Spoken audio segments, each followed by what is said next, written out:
اکثر بڑے بزرگوں کا ماننا ہے کہ چاند کی 14ویں رات کو جنات شیاطین کی طاقت عروج پر ہوتی ہے۔ وہی گندے سفلی عملیات کرنے والے اس رات کا بھرپور فائدہ اٹھاتے ہوئے ایسے عمل کرتے ہیں کہ عام انسان اگر دیکھ لے تو اس کا خون رگوں میں ہی خشک ہو جائے۔ وہ سرد خون جما دینے والی رات میں کبھی بھی بھول نہیں سکتی تھی۔ وہ ایسی خوفناک رات تھی جس کی طوالت مجھے صدیوں کے برابر لگی تھی۔ سیاہ اندھیری رات تھی جب میرے گھر کا دروازہ بری طرح سے ڈرایا گیا تھا۔ حیرت کی بات تو یہ تھی، دروازہ ڈرانے سے پہلے مجھے اپنے کانوں کے قریب سرگوشی سے محسوس ہوئی تھی، جیسے کوئی روبدار آواز میں مجھے جھڑک کر تنبیہ کر رہا ہو۔ رات کے 3 بجے کا پہر تھا۔ سخت سردی کے دن تھے۔ مئی میں جنوری کے شروع کے ایام میں برف باری بہت زیادہ ہوتی تھی اور صبح سے برف باری کا سلسلہ جاری تھا۔ میں سردی کے مارے کمرے میں ہیٹر ہونے کے باوجود بھی کانپ رہی تھی۔ خود بھی ڈبل رضائی اوڑھے بمشکل ہی 2 بجے تک سردی کی شدت میں کچھ کمی لگی تھی تو میری آنکھ لگی۔ ابھی مجھے سوئے ہوئے 1 گھنٹہ بھی نہیں گزرا تھا۔ میرے گھر کا دروازہ بہت زور سے ڈرایا گیا تھا۔ اس وقت میرے شوہر بھی گھر پر نہیں تھے۔ وہ ایک چوکیدار تھا اور پوری رات ڈیوٹی دیتا تھا، صبح ہی واپس آتا تھا۔ میں گھر میں اکیلی تھی اور اس وقت مجھے سردی میں اٹھ کر صحن میں جا کر مین گیٹ کھولنا کسی عذاب سے کم نہیں لگ رہا تھا۔ لیکن مجھے یہ لگا کہ شاید شوہر جلدی واپس آ گیا ہے، وہ بھی ٹھنڈ سے کپکپا رہا ہوگا۔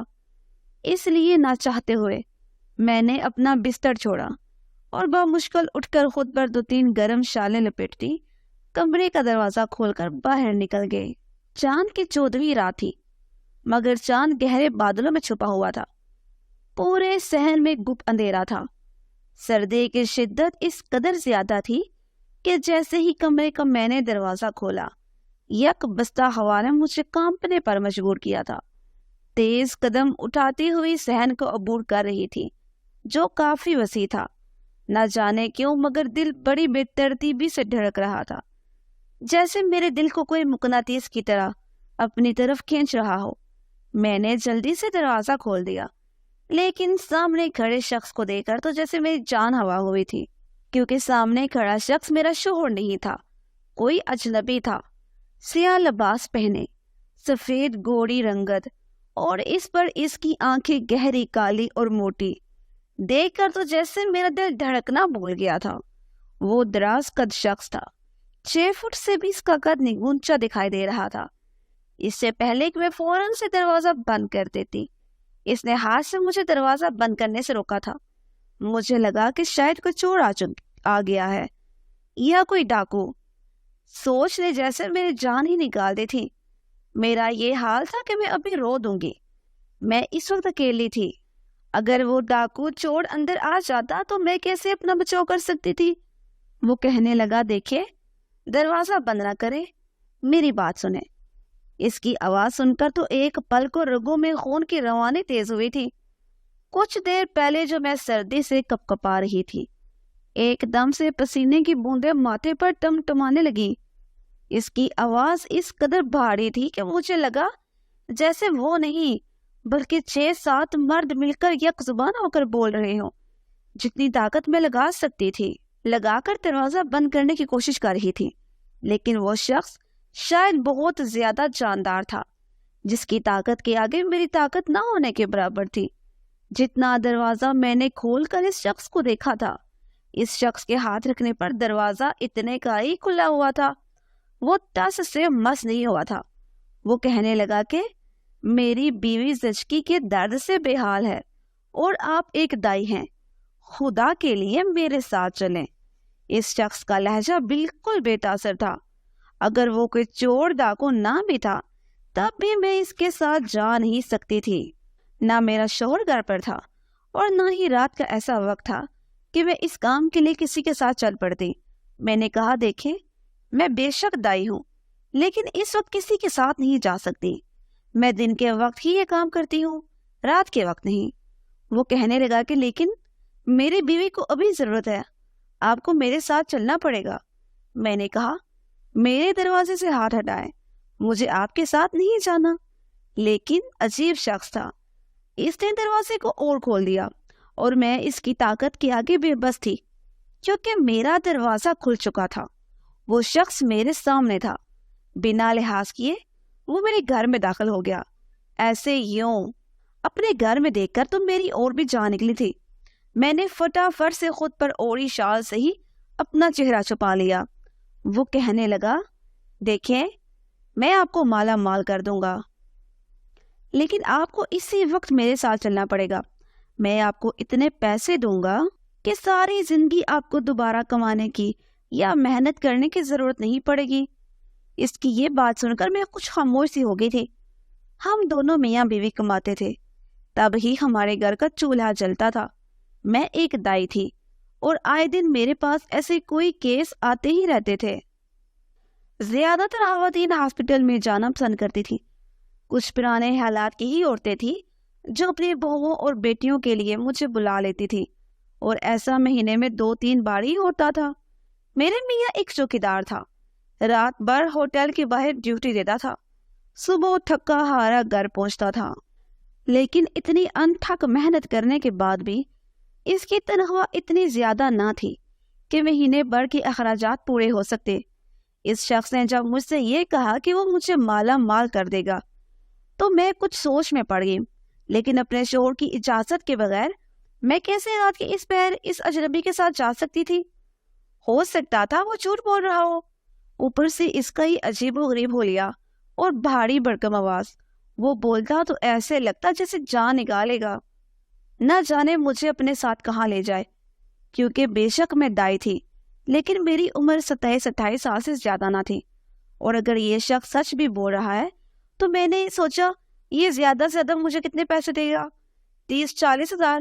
اور اگر مجھے صبح ہو گئی، میرا شوہر گھر آ کر جب مجھے نہیں دیکھے گا تو پریشان ہو جائے گا، ہو سکتا ہے میرے بارے میں شک و شبہات میں پڑ جائے۔ اور یہ اس وقت کی بات تھی جب موبائل فون صرف امیر بڑے لوگوں کے پاس ہی ہوا کرتے تھے۔ اس شخص نے جب دیکھا کہ میں خاموش ہوں تو کہنے لگا، میں آپ کو 2 کروڑ دوں گا۔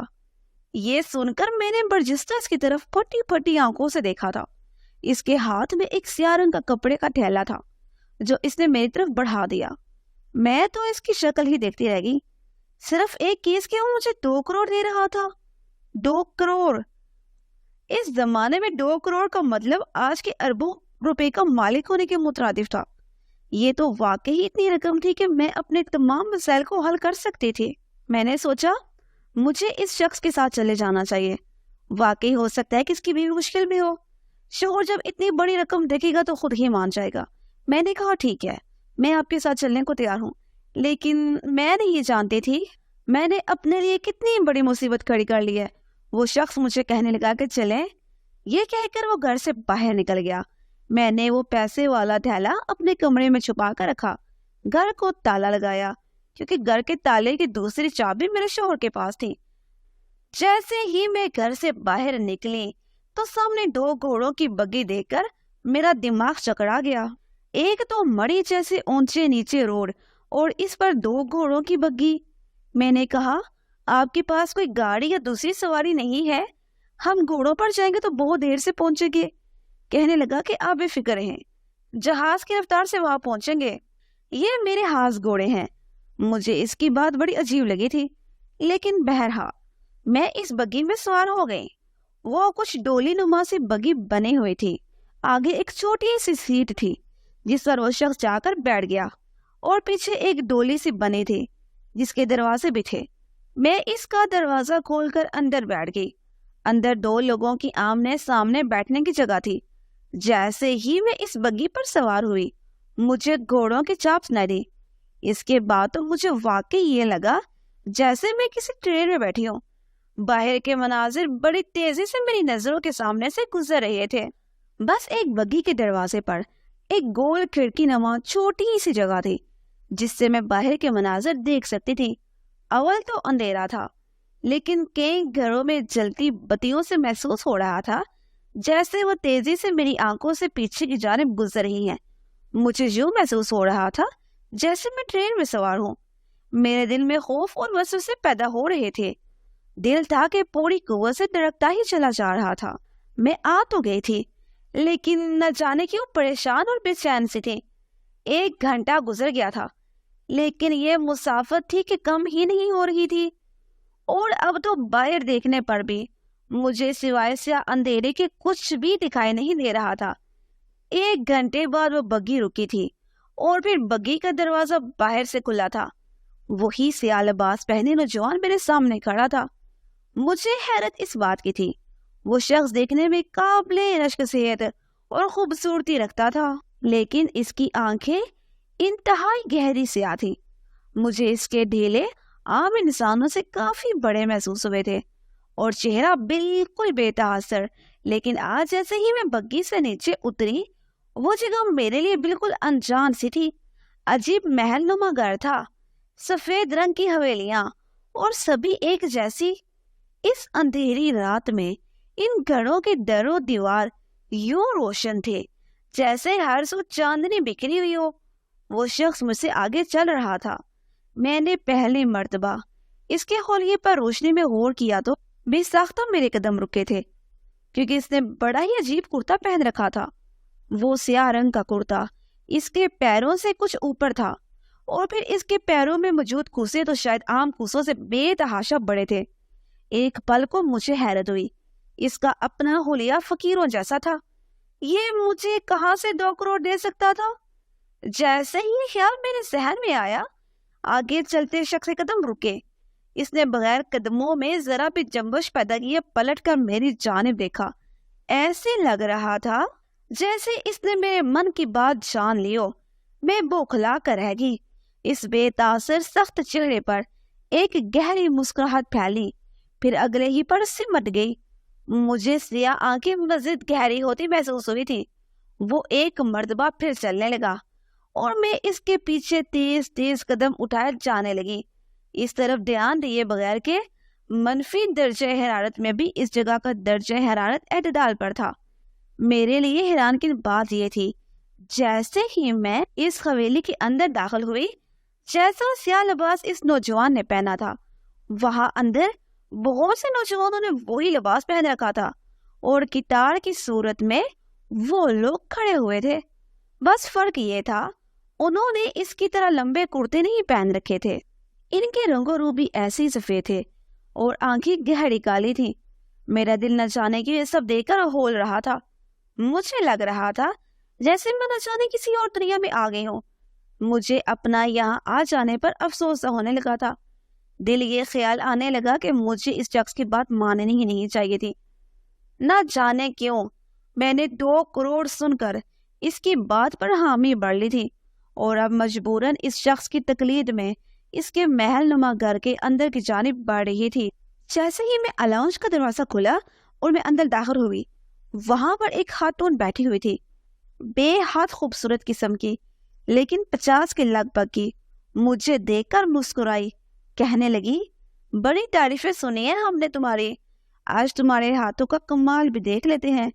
سنا ہے تم جس گھر بھی کیس کرنے چاہتی ہو، اس کے گھر بیٹا ہی پیدا ہوتا ہے۔ آج یہ نظارہ اپنی آنکھوں سے دیکھنا چاہتی ہوں۔ اس عورت کی یہ بات سن کر میں ششدر سی رہ گئی تھی۔ یہ بات وہ عورت کیسے جانتی تھی؟ یہ شاید ایک محض اتفاق تھا۔ مہینے میں میرے پاس 2-3 خواتین کے ساتھ ہی کیس آتا تھا، اور میں جہاں بھی چاہتی تھی اتفاق سے بیٹا ہی پیدا ہوتا تھا۔ 3 سال ہو گئے تھے میری شادی کو، اور 3 سال سے ہی میں دائی کا کام کر رہی تھی، کیونکہ میری والدہ ایک مشہور دائی تھی اور مجھے یہ کام اپنی والدہ کی طرف سے ملا تھا۔ لیکن شادی سے پہلے میں بہت کم اپنی والدہ کے ساتھ ایسے معاملات میں جاتی تھی، لیکن شادی کے بعد جب شوہر کی گھر تنگ دستی دیکھی تو پھر باقاعدہ اپنی والدہ کے ساتھ جانے لگی۔ 1 سال کے بعد میری والدہ کا انتقال ہو گیا، اس لیے یہ کام میں نے سنبھال لیا۔ ان 3 سالوں میں جتنے بھی کیس میں نے کیے تھے، یہ ایک اتفاق تھا۔ یوں خدا کی رحمت کہ ان کے گھر میں بیٹے ہی پیدا ہوئے تھے، لیکن میں نے اس بات کو کبھی سوچا بھی نہیں تھا، نہ ہی اس بات پہ شہرت یافتہ ہوئی تھی۔ میں اس خاتون کا چہرہ اچنبے سے دیکھنے لگی اور بولی کہ آپ کو یہ سب کچھ کس نے بتایا؟ بیٹا یا بیٹی دینا تو خدا کے ہاتھ میں ہے۔ میں تو بس کوئی بھی کیس کروں تو سب سے پہلے یہی دعا کرتی ہوں کہ میرے اللہ جو روح اس دنیا میں آئے وہ اپنے ماں باپ کی فرما بردار اور لمبی زندگی لے کر آئے، اور جو والدین کی خواہش ہے وہی تو انہیں عطا کرنا، اس سے زیادہ تو میرا کوئی کمال نہیں۔ وہ خاتون اٹھی اور چلتے ہوئے میرے قریب آنے لگی۔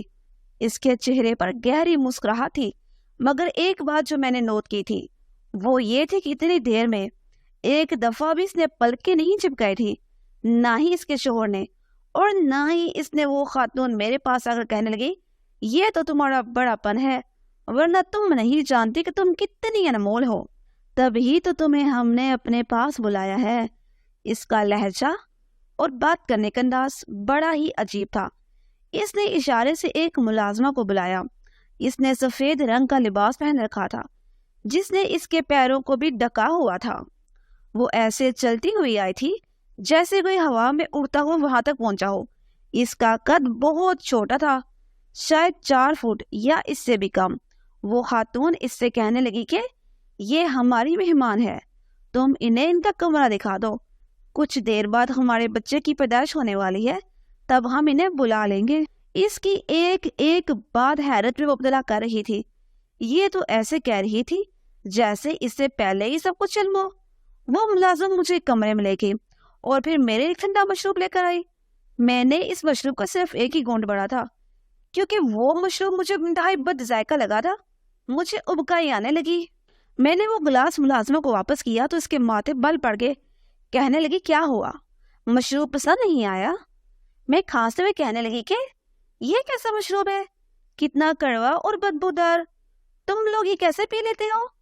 یہ سن کر وہ کہنے لگی کہ حیرت ہے، یہ مشروب تو تمہارے علاقے کا سب سے مشہور مشروب ہے، ہمارے مالک اور ان کی بیوی بڑے ہی شوق سے یہ پیتے ہیں، مگر ہے تم لوگوں کی اپنی پسند ہوگی، ہم کیا کر سکتے ہیں۔ اتنا کہہ کر وہ وہاں سے واپس جا چکی تھی۔ آخر یہ مڑی کا کون سا علاقہ تھا اور کون سی جگہ تھی؟ میں نے تو آج تک یہ سفید حویلیاں اور محل نما گھر دیکھے تھے، اور نہ ہی ایسے عجیب و غریب لوگ۔ ایسے لگ رہا تھا جیسے میں کسی بادشاہ کی سلطنت میں آ گئی ہوں۔ کچھ ہی دیر کے بعد بلاوا آ گیا کہ جلدی چلے۔ فوراً خدا کا نام لیتے ہوئے اس خاتون کے کمرے میں چلی گئی۔ میں نے اس کا کیس بالکل ویسے ہی کیا تھا جیسے آج سے پہلے باقی خواتین کے ساتھ پیش آئی تھی، اور خدا کی کرنی یہ ہوئی کہ اسے اللہ تعالیٰ نے بیٹے سے نوازا۔ یہ دیکھ کر تو وہ خاتون بہت خوش ہوئی۔ مجھے اس کی طبیعت دیکھ کر بڑا ہی چنبا ہوا تھا۔ وہ تو یوں اٹھ کر بیٹھ چکی تھی اور اپنے بچے کو اٹھا رہی تھی جیسے اسے کوئی تکلیف ہی نہ ہو۔ وہی اس کا شور جب مجھے یہاں لایا تھا۔ جب اس نے اپنے بیٹے کو دیکھا تو اس کی آنکھوں میں آنسو آ گئے۔ وہ سجدے میں چلا گیا اور نہ جانے روتے ہوئے کیا پڑھنے لگا، پھر اٹھا اور اپنے بیٹے کو سینے سے لگا لیا اور اسے چومنے لگا۔ ہر سو شادیانے سے بجنے لگے تھے۔ خوشیوں کا سما تھا۔ ملازموں نے رقص شروع کر دیے تھے اور عجیب و غریب ڈھولوں کی آواز نہ جانے کہاں کہاں سے آ رہی تھی۔ وہ خاتون جس نے اس بچے کو جنم دیا تھا وہ اٹھی اور آ کر مجھ سے سینے سے لگا لیا، کہنے لگی کہ بہت بہت شکریہ، تمہارے ہاتھ بڑے ہی بابرکت ہیں۔ میری 4 بیٹیاں تھیں مگر بیٹا نہ جان سکی، مگر آج دیکھو تم نے میرا کیس کیا اور میں نے ایک بیٹی کو جنم دے دیا۔ مجھے واقعی لگا تھا جیسے میں نے ان دونوں کو کوئی بہت بڑی خوشی عطا کر دی ہو۔ مجھے ڈھیروں دعائیں دینے لگے اور میں مجھے کچھ قیمتی تحفوں سے بھی نوازا۔ میں نے انہیں خوشی سے دیکھا اور خود بھی خوش ہوگی۔ پھر کہنے لگی کہ اب مجھے واپس گھر جانا چاہیے، مجھے واپس چھوڑیں کیونکہ میرا شوہر میرا انتظار کر رہا ہوگا، اس سے پریشانی ہو رہی ہوگی۔ یہ سن کر اس شخص نے میری جانب دیکھا، پھر کہنے لگا آپ یہاں سے کہیں نہیں جا سکتی، ہمیں اپنی مہمان نوازی کا موقع دیجیے، آپ یہی رہیے جب تک ہمارے بیٹے کا عقیقہ نہیں ہو جاتا۔ یہ سن کر تو میری ہوائیاں اڑی تھی، بھلا میں اتنے روز تک یہاں کیسے رہ سکتی تھی، مگر وہ لوگ بے حد اصرار کرنے لگے۔ وہ شخص کہنے لگا کہ میں آپ کو 2 کروڑ مزید دے دوں گا، آپ یہی رہیے، میرے بچے کی صحت کا خیال رکھے۔ 2 کروڑ مزید سنا تو من میں لالچ آ چکا تھا، نہ چاہتے ہوئے بھی میں وہاں پر رک گئی۔ مجھے نیند آ رہی تھی، میں آرام کرنا چاہتی تھی، اس لیے میں اپنے کمرے میں جا کر سو گئی۔ جب میری آنکھ کھلی تو وہاں موجود سبھی سفید حویلیوں کو دلہن کی طرح سجا دیا تھا۔ عجیب نغمے اور گیت گائے جا رہے تھے، نہ جانے وہ کون سی زبان تھی جو میری سمجھ سے باہر تھی۔ وہاں پر تو مجھے سردی بھی محسوس نہیں ہو رہی تھی، وہاں نہ ہی سردی تھی اور نہ ہی گرمی۔ وہ خاتون اور اس کی 4 بیٹیاں بچے کی آمد پر بڑی ہی خوش تھی۔ وہ 7 دن کیسے گزرے مجھے خبر ہی نہ ہوئی۔ وہ دن بھی آ گیا جب اس کے بچے کا عقیقہ کیا گیا تھا۔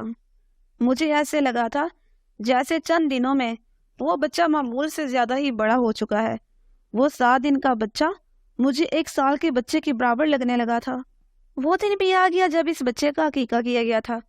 مجھے ایسے لگا تھا جیسے چند دنوں میں وہ بچہ معمول سے زیادہ بڑا ہو چکا ہے۔ وہ 7 دن کا بچہ مجھے 1 سال کے بچے کے برابر لگنے لگا تھا۔ اس کی ماں اسے اپنی گود میں بٹھائے ہوئے اس دعوت میں لائی تھی۔ دور دراز سے مہمان آئے ہوئے تھے۔ سب کی آنکھیں ایک جیسی ہی تھی۔ کسی کی گہری کالی تھی تو کسی کی سبز رنگ کی تھی۔ سب کے رنگ عجیب سے سفید تھے اور ایسے لگتا تھا جیسے کسی نے ان پر سفید پاؤڈر مل دیا ہو۔ وہ عجیب و غریب رسم ادا کر رہے تھے۔ آخر کار کھانا کھولا گیا، مگر جو چیز میں نے دیکھی میری تو چیخ نکل چکی تھی۔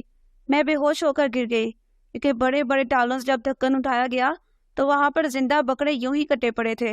بڑے بڑے گائے، بیل اور اونٹ کچے رکھے تھے اور وہ سب ہی ان پر یوں ٹوٹ پڑے تھے جیسے کہ ان دنوں سے بکے ہوں۔ عجیب و غریب آوازیں ان کی حلق سے نکل رہی تھی۔ وہ نوچ نوچ کر کچا گوشت کھا رہے تھے اور گول گول گھوم کر کچھ گیت گا رہے تھے۔ وہ نوجوان جو مجھے لے کر آیا تھا وہ بھی ہاتھ میں ایک سرخ رنگ کا مشروب لیے کچھ پڑھ رہا تھا۔ میں نے یہ منظر دیکھا تو چیخ مار کر بے ہوش ہو چکی تھی۔ جب ہوش آیا تو اسی کمرے میں موجود تھی۔ خدا جانے یہ کون لوگ تھے؟ یہ انسان تو بالکل بھی نہیں تھے۔ میں ہڑبڑا کر اٹھی اور دروازہ کھٹکھٹانے لگی۔ وہاں سے جانا چاہتی تھی، مگر اگلے ہی پل کمرے کا دروازہ کھلا اور وہ شخص کمرے میں داخل ہوا۔ اس کی آنکھیں میرے سامنے سیاہ سے سرخ ہوئی تھی۔ کہنے لگا، تم یہاں سے اب کہیں نہیں جا سکتی، کیونکہ یہ تمہارا علاقہ نہیں، ہماری دنیا ہے۔ یہاں جو ایک مرتبہ آ جائے وہ دوبارہ کبھی نہیں جا سکتا۔ تمہیں کیا پریشانی ہے یہاں؟ اپنی مرضی سے رہنا، میرے بیٹے کی خدمت کرنا۔ یہاں رہو گی تو کبھی تمہیں موت بھی نہیں آئے گی، کیونکہ یہ جنات کا علاقہ ہے اور میں اس قبیلے کا سردار ہوں۔ یہ سننا تھا کہ میں ایک مرتبہ پھر غش کھا کر گر چکی تھی۔ جانے انجانے میں نے یہ کیسا قدم اٹھا لیا تھا۔ جب مجھے ہوش آیا تو بلک بلک کر رونے لگی۔ مجھے تو یہ سوچ کر ہی اپنی جان نکلتی محسوس ہو رہی تھی کہ میں جنات کے علاقے میں موجود ہوں۔ آس پاس موجود سبھی یہاں جنات ہیں اور میں اکیلی انسان۔ پہلے تو مجھے ان سے بڑا ہی خوف آتا رہا، مگر ابھی تک انہوں نے مجھے کوئی نقصان نہیں پہنچایا تھا۔ میں چلتی ہوئی اس خاتون کے پاس گئی اور اس کی منتیں سماجتیں کرنے لگی۔ کہنے لگی کہ مجھے واپس گھر جانا ہے، میرا شوہر ہے، وہ میرے لیے پریشان ہوگا۔ وہ خاتون بولی، ایسا ممکن نہیں ہے، تمہیں واپس چھوڑ کر آنا ہمارا راز فاش کرنے کے برابر ہے۔ تم یہی رہ کر بھی اپنی زندگی گزار سکتی ہو۔ اگر تمہیں واپس بھیج دیا گیا تو تم لوگوں کو ہمارے بارے میں بتا دو گی، مگر میں نے ان سے وعدہ کیا کہ میں ایسا ہرگز نہیں کروں گی۔ آپ کو آپ کے بچے کا واسطہ، مجھے میرے گھر چھوڑو، میرے لیے یہاں رہنا ممکن نہیں، آپ لوگ جن ہو، میں انسان۔ بہرحال انہیں مجھ پر ترس آ چکا تھا۔ اس شخص نے مجھے دوبارہ بگھی میں بٹھایا اور واپس گھر چھوڑ کر آنے لگا۔ وہ بگھی اب بھی تیزی سے گویا ہوا میں اڑتی ہوئی واپس آ رہی تھی۔ کچھ ہی دیر بعد وہ بگھی ایک جھٹکے سے میرے گھر کے باہر رکی تھی اور میں فٹافٹ بگھی سے اتری۔ اس دن کو دیکھے بغیر اپنے گھر میں جانے لگی۔ گھر میں داخل ہوتے ہی فٹافٹ میں نے دروازہ بند کیا تھا اور بھاگتے ہوئے اپنے کمرے تک آئی تھی۔ ایک مرتبہ پھر سردی نے مجھے جکڑ لیا تھا۔ میں یوں کپکپا رہی تھی کہ دانتوں کے ٹکرانے کی آوازیں مجھے کمرے میں گونجتی محسوس ہو رہی تھی۔ کچھ دیر بعد دوبارہ دروازے پر دستک ہوئی۔ میں نے اس مرتبہ ڈرتے ڈرتے پوچھا، کون ہے؟ تو میرے شوہر کی آواز تھی۔ میں اپنے شوہر سے لپٹ کر رونے لگی۔ وہ پہلے ہی سردی کا مارا تھا۔ مجھے روتا دیکھ کر پریشان ہو کر کہنے لگا، کیا ہو گیا؟ کیوں رو رہی ہو؟ میں اسے اندر لے کر آئی اور اسے بتانے لگی کہ میں اتنے دن تک جنات کے ہاں رہی اور تم نے مجھے ایک وجہ ڈھونڈنے کی کوشش نہیں کی۔ میری باتیں سن کر کہنے لگا، کیا بہکی بہکی باتیں کر رہی ہو؟ کوئی خواب دیکھ رہی ہے؟ 8 گھنٹوں کے لیے میں ڈیوٹی پر جگ تھا اور تم کیا اناپ شناپ بکے جا رہی ہو؟ شوہر میری بات پر یقین نہیں کر رہا تھا۔ ایک پل کو مجھے بھی خواب لگا، مگر جب میں نے وہ پیسوں کا تھیلا دیکھا تو مجھے یقین ہو چکا تھا۔ وہ تھیلا میں نے شوہر کے سامنے رکھا تو شوہر کو بھی جھٹکا سا لگا۔ اسے میری بات پر یقین کرنا ہی پڑا تھا۔ اس کے بعد ہم وہ علاقہ چھوڑ کر شہر چلے گئے اور وہاں میرے شوہر نے اپنا کاروبار شروع کر لیا۔ ہم شہر کے امیر ترین لوگوں میں جانے لگے۔ آج بھی ہمارا شہر کے امیر ترین لوگوں میں شمار ہوتا، اور یہ سب کچھ ان جنات کی بدولت ہے، ان 2 کروڑ روپے کی بدولت ہے۔ آج بھی وہ واقعہ یاد آتا ہے تو روح لڑک جاتی ہے۔ وہ عجیب و غریب شکلوں والے لوگ، اور ان کا وہ کچے جانور کھانا، یہ منظر تو جیسے میری روح تک کو آج بھی لرزا کر رکھ دیتا ہے۔